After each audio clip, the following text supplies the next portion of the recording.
Hey guys, thank you for tuning in to another episode of Differcity. I'm at Tyone Hector on Instagram and I'm here with Tash at Tash LDN on Instagram. And we are going to talk about being black and brown in the LGBT community. Woo. Do you mind if I ask you a few questions? Of course, let's go. Alright, let's go. Being a double minority, which one do you think is harder, being black or being of the LGBT community? Being black. And why is that? Being black, I think because you can see that you can't hide being black.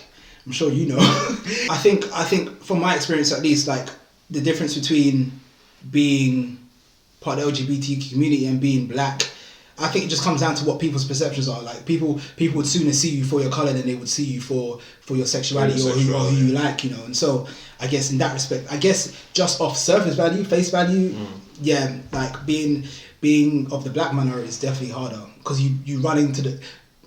No, that's a lie. Maybe it's not harder. Maybe it is. However, I think you run into the struggles of being black first. Before you run into the struggles. From like childhood, from early age, it's just straight up. It's there. He black. True. I would definitely say for myself, I think that they're both equally hard. Mm-hmm. You can be killed for both. Mm-hmm. You can be discriminated for both.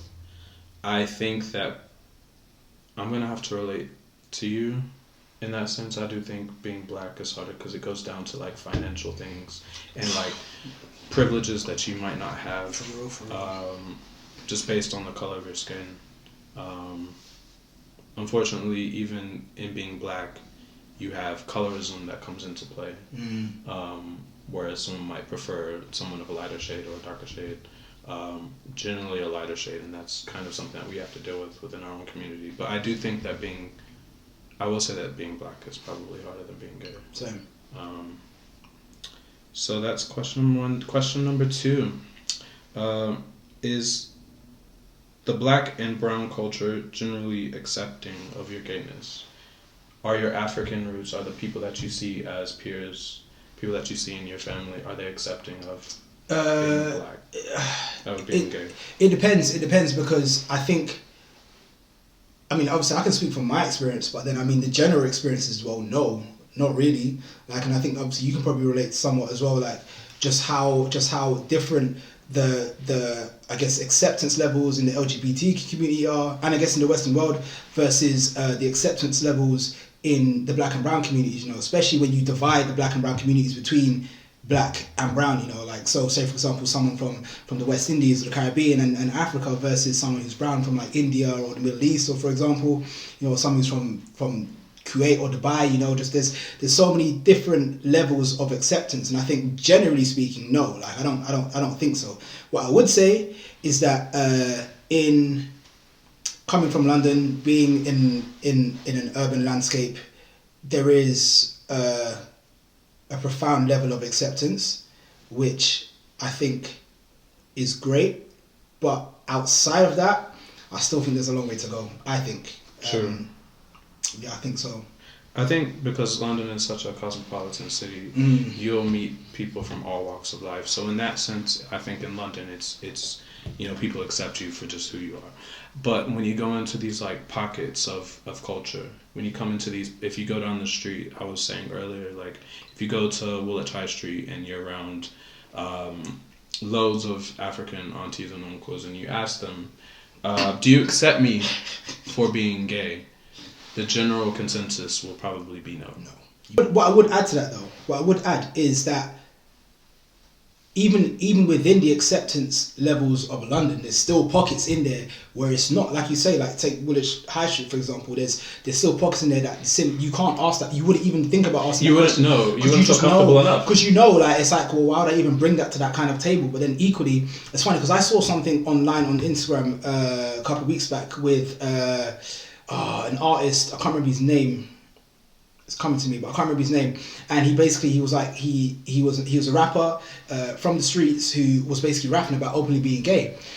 I think I know who you're talking about. Yeah, and that for me, that blew my mind, Joe, because I was kind of like, oh, okay, so this is where we're at right now, and that was just a gentle reminder that as much as he's going against the grain, there's still a grain that he needs to go against. You feel me? I was reading the comments on, I think it was I'm Just Bait. Oh, savage. I was reading the comments, and people were calling him like Philip, Philip Shawfield, and like people can still be very exactly ignorant and like. And so it's like all right, cool. As much as you can live in a space, in a cosmopolitan space by which you can be whoever you want to be, there's still pockets within that space by which you can't exist, or not to the extent that you want to, innit? So I think yes, in generally speaking across westernized places, yeah, it's more accepted, but I think there's still something culturally ingrained that will just never, not say never, but not for now, not in the nearby future, accept the LGBT community in line with being part of that culture at the same time, I think that especially from the African standpoint, a lot of it has to do with religion and how we've been conditioned within ourselves in terms of certain kinds of people, gay people in particular. It's just ingrained in the culture not to accept these people, and that these people are going to hell, and that these people are this and that. So there's a lot of hate that stems from that, and you can't really get rid of it so quickly. Definitely. So I would say the answer to that is generally accepted. No. To some people, yes, absolutely. To the younger audience, I think for sure you will likely meet someone your age who's more accepting, who comes from this demographic, but to older generations, still a lot of work to do. Next question: do you experience racism in being part of the LGBT community? Has anybody ever said the N-word? Basically, has anybody been like, what? Have you experienced racism? I mean, nah, not in that field. Are they bold enough? They can never be. Because those fighting words.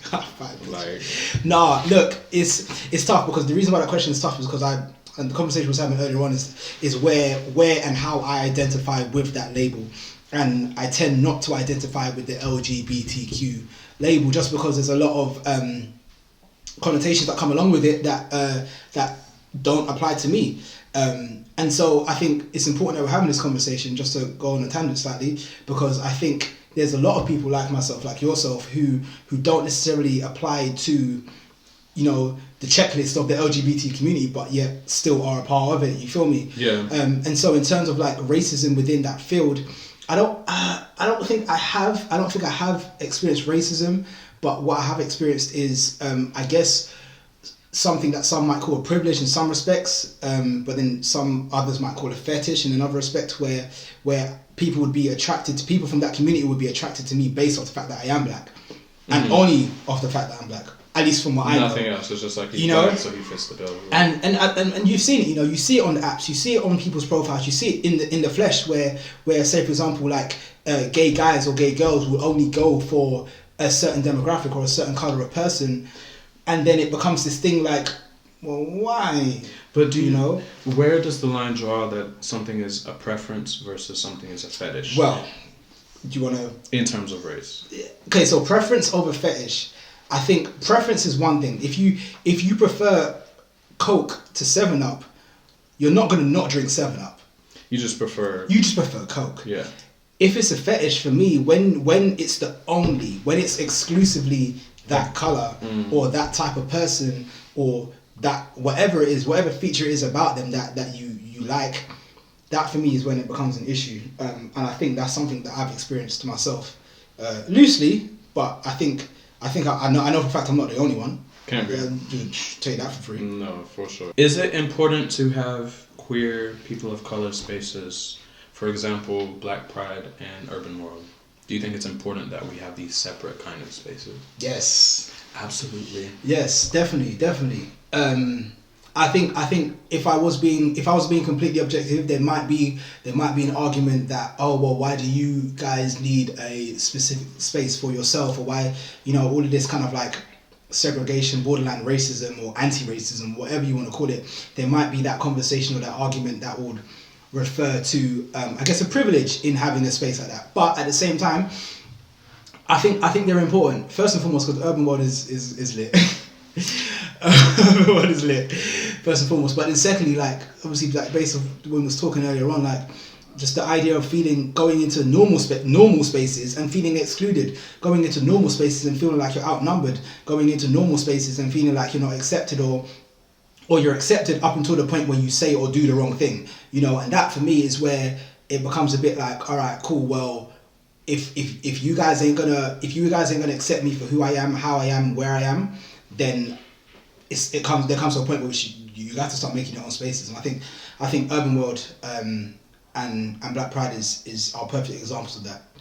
Black Pride is lit as well. I'm excited to go this year. I will be there. You'll see me in the cut. We will go together. We will go together. You will see us in the cut. If you see us, say hi. You know what it is. Because I went. Black Pride was last year. Was the first time I went. Okay, so you hadn't gone Pride. I haven't gone Black Pride before. Oh, just regular Pride. Regular Pride. But then like disclaimer, regular Pride. There's 3 parts to Pride. You've got regular Pride parade daytime, which is something that I don't associate with. I can't see myself waking up that early to go for it. To be on Oxford Street. I just know. Like, and so that I don't. And then Pride for me is just an excuse to party. Is it weird that I will fully go for Notting Hill Carnival and be part of that? Because I'm doing that this year. I will be in the. Did you go last year? No, I went just to be there, but not in the parade. This year I'm in the parade. You will catch me in August. You see me in the cut. But these spaces are important. They're important because not only does it give an accurate representation of the people who need to be represented, but also it's just creating another safe space for people who don't feel safe always or accepted always in the general society. You know.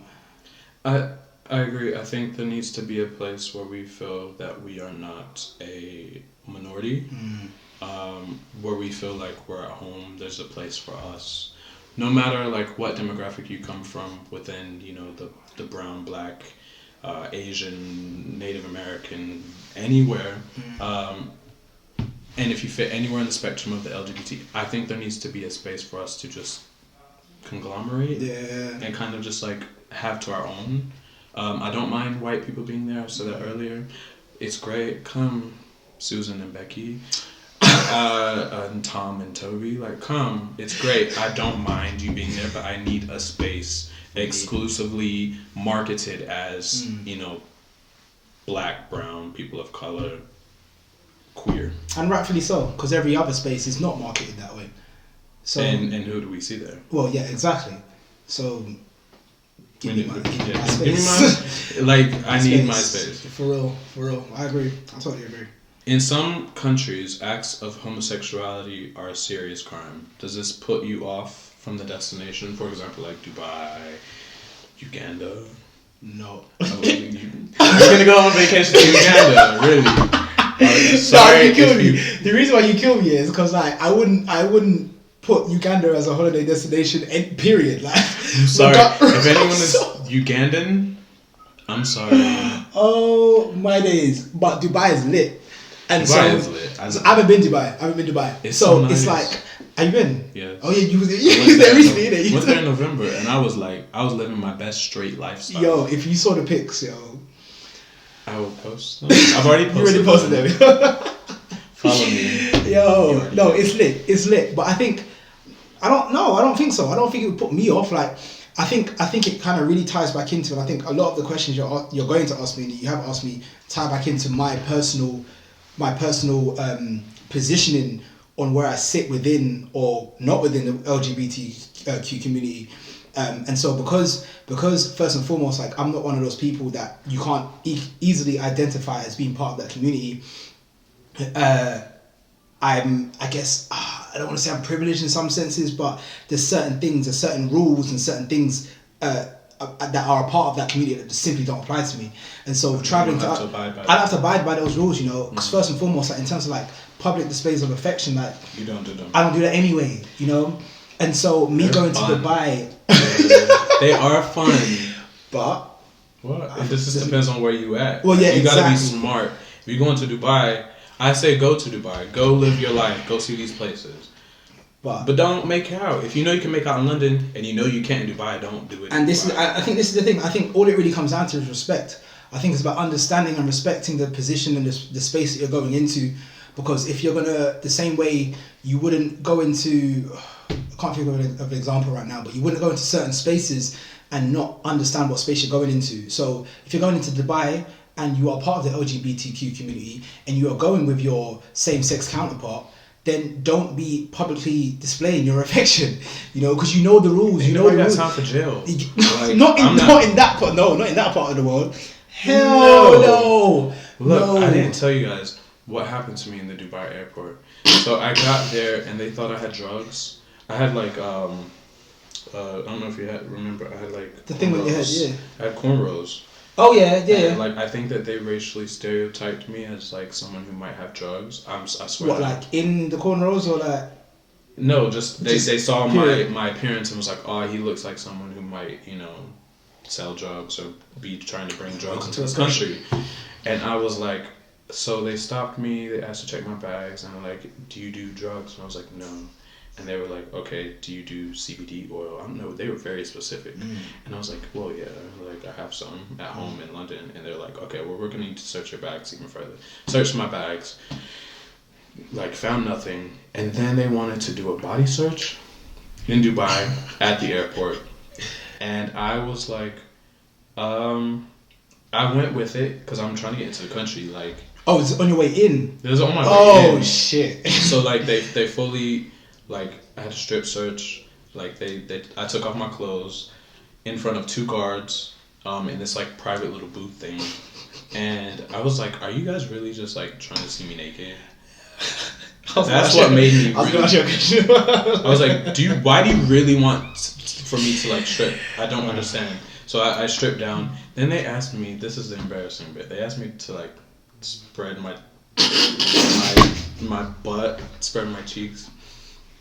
And to they had me squat down and do it in front of 2 Emirati airport police. These are the struggles.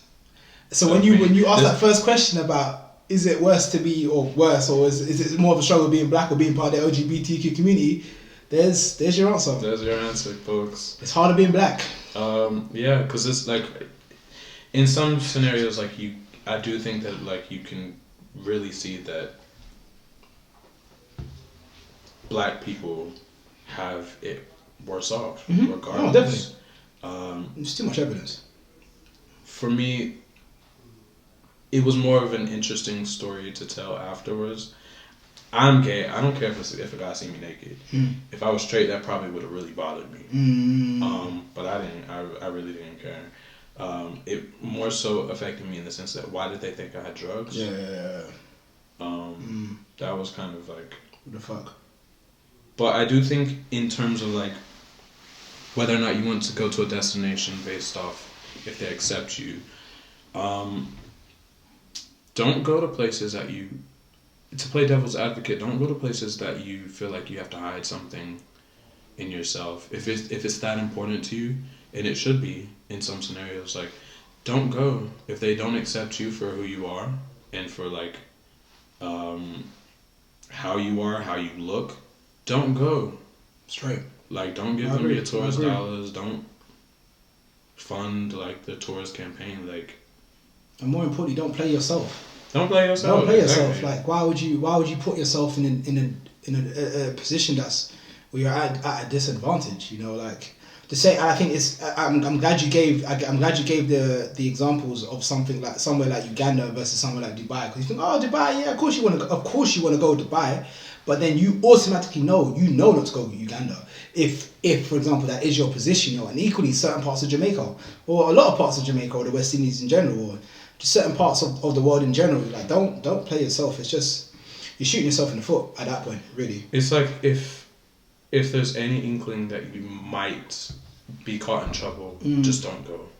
Because I would rather you be safe and not imprisoned based on your behavior. Do you know what I mean? Yeah, for real. I would much rather you be, if you can't control your PDA, I can. I know how to just be yeah, sure. my name is like I know how to like carry myself in certain situations where it's not so evident. But if that's harder for you to do, then I would just say honestly, don't go. If it's harder and there's any inkling that you might end up in prison, I would much rather advise you not to go to these places. There's so many other places. Like go to Spain, Barcelona. Like for real. Barcelona. So many places. The south of France. You can go to Monaco. You can go anywhere. You can go anywhere. And this is the thing, though. Like the world truly is your oyster. Like, and I think it's exactly the same as going to certain parts of London. You know, certain parts of London that you just wouldn't go to based off the stereotype of whether the crime's high there or not. Or just the image or the idea that you have of that certain space. So, if you have that same mentality towards spaces around the corner from your home, don't think that it wouldn't apply to spaces around the world, yo. Just don't do it to yourself, I don't think it's a negative in that respect. I think it's just a matter of understanding that if you know you're not welcome somewhere, if you know that you wouldn't willingly go to a space that's not accepting of you, and so why would you do it to yourself at that exactly point, if you have the choice, then make the choice for yourself. When it's time for me to go to the bar, I'm going. Like for myself, I don't like to limit myself to places. I will always personally go somewhere, even if I have to pretend to be something. I would much rather get the experience of the people, the culture, regardless of if it directly is in opposition of my own being. I would still rather see the mountains and the oceans and be able, like, the earth is the earth, and I want to see what I want to see, despite the people. I'm gonna go to the Czech Republic and see the fucking like I'm gonna go to Russia. They might be anti-LGBT. I'm gonna go to Moscow. You will see me. Try it, bitch. It's cold. There's some Russian bots that's gonna see this video. Like, they're gonna. I'm gonna be there, bitch. Try it. I'm gonna see parts of the world. I'm going to. You know what? I'm sure you will. You already have. You're already just floating in the world, the air of planet Earth. I think with every destination you want to go to that's anti-LGBT, anti-black, there's a place that you can go to that isn't. That's just as beautiful. Trust. So yeah. Into that question. Does it upset you when another minority group is ignorant to the struggles you face and can't relate to your struggles? Nah, it's funny because kind of change of mentality now. At this point, yes, it's a yes or no. It's a yes or no answer because yes, off the basis that if you have been oppressed or been victim of oppression, I guess, based off your minority, it upsets me, and not on a personal level, but it upsets me on a level of understanding the situation that you can't see past your own oppression to the point by which you're oppressing someone else. That for me is just a very sad situation. I mean, look, like the world that we live in, the life that we live is hard enough. It takes a lot more to get down to the level of me that would warrant me being upset, I guess. So if someone is being oppressive to me because they're oppressed, I'm not going to get upset within myself. I'm more upset for you. This is going to be a bit of a funny question. I pegged it to you earlier. Oh, okay. If you could be a straight white male, would you? Yes. No. I feel like you should rephrase that question. He doesn't want to be black and gay anymore. You see the way that came across? You see the perception that I was talking about? Yes, for a specific period of time. So for me, I think a day. I think you said you do it for a day. I don't think that's long enough. I would do it for a month. Because I think long. No. That's perfect, man. Like that's a whole paycheck. Think about like the things that happen between your paychecks. I mean, it's a lot of stress, but still, like I think being 4 weeks of being like white. A white male. Yeah, I think there's a number of things I'd want to experience, and it's less about not wanting to experience my own current experience, but more so just to see. I mean, you're a white male. You're the most privileged being on this planet, currently. So I mean, there's things I'd want to delve into. There's what it's like being in public, what it's like being in the workspace, what it's like, you know, relationships and sexual interactions. You know, how are you treated differently? How can I play with what I wear? You know, like because being a black person, you know, you're very limited. Very limited, you know, whether you agree with it or not, whether you go with it or not, you know. The general consensus is that you're limited. It's not us. We don't do that. We don't do that. We don't wear those things. We don't wear pink. We don't do these things, you know. And so, I mean, I wear pink. I'm punk, so I wear pink. There's one lit like, picture on I'm Instagram rock, wearing so pink. So. I don't give a fuck. But generally speaking, you know, those options aren't I guess, available. Yeah, readily available to us. So I think I'll do it for a month. Would you having heard that? Would you still do it for 24 hours? I don't think 24 hours is enough, man. I think that I would really like to do it for 24 hours because I feel What are you gonna do? I'm gonna go to the grocery store and not be followed. I'm gonna go like in the elevator and everyone's gonna be around me and doesn't mind me. Gonna be on the train, people gonna sit next to me. Like I'm just gonna be abundantly me for a day. Because after a day, I already know I'm just gonna be tired of it. I'm gonna be like, I'm too average. I like to be kind of on the outskirts of things. I like to be a bit of a rebel. I like to be a bit of like something different. I think that's what I like so much about being black and being gay is that I feel a bit different. As much as I don't like to be segregated off sometimes, I really do like my individuality, and I really enjoy being a part of different groups. You know what I mean? I hate. There's power in being yourself and being a part of a minority group, and that's what I love. I hate. So yeah, the answer is no. I don't. 24 hours, that's plenty of time. Nah, give me a month. 4 weeks. Give me a month. I'm good. I'll probably hate it by like week 3, probably week 2. But you'll be tired. I feel yeah, like, for real, you'll be tired. Like, cause does that mean you still have the same seasonings? And like, do you know what I mean? No, you fully have to commit. you don't. No, you have to commit to being a straight white male. Oh shit! You know what I mean? Your whole life is different. Yeah. I hear you. But then at that point, it's just ignorance at that point, isn't it? You don't know anything else. So I guess there's content in being. I guess ignorance is bliss. I still say no. My taste buds. 4 weeks. 24 hours.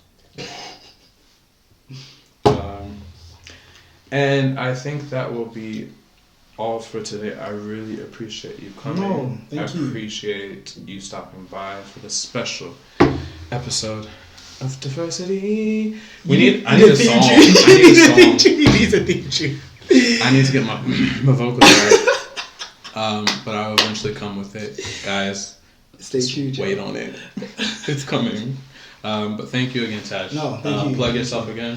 Tash LDN on Instagram. You can find me on Spotify. Find my music. Oh, we do music. I do music too. It's odd, like, because it's Tash. It's spelled Tash, but it's T.A.S.H. If that's any easier. They got fingers. They can put it in. Yeah, and then Tash LDN on pretty much anything. So yeah, hopefully I'll find you online. I'm trying to get to 1,000 followers. You're struggling. Right, help him get to that. I mean, I got 4, but yeah. Exactly. It's cool. But yeah, thank you, man. Appreciate it. Thank you. And we will see you next time for another episode of Differcity.